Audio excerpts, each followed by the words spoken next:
తిరుమలగిరులపై ఓం నమో వెంకటేశాయ తప్ప మరో స్లోగన్ వినపడకూడదు. గడిచిన 5 ఏళ్లలో శుభ్రతకు నియమాలకు తిలోదకాలిచ్చి తిరుమలను అపవిత్రం చేశారు. ప్రక్షాళన మొదలుపెట్టాం, పూర్వ వైభవం తీసుకొస్తాం. తిరుమల తిరుపతి దేవస్థానంతోనే ప్రారంభం కావాలి. ప్రక్షాళన ప్రసాదాలు లేకపోతే పరిశుభ్రత అన్నిటికీ తిరోధకాలు చేశారు. తిరుమల ఒక పవిత్రమైన దివ్యక్షేత్రం. ఈ పవిత్రమైన దివ్యక్షేత్రాన్ని అపవిత్రం చేయడం భావ్యం కాదు.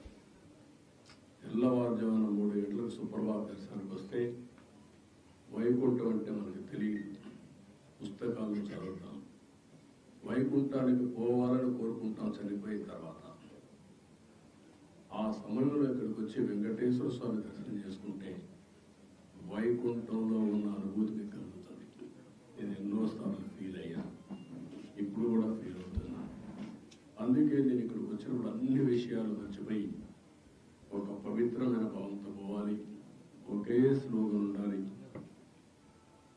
ఏడుకొండలవాడ వెంకటరమణ గోవింద గోవింద తప్ప, ఓం నమో వెంకటేశాయ తప్ప వేరే స్లోగనే ఉండకూడదు, వేరే వ్యక్తి జ్ఞాపకం రాకూడదు.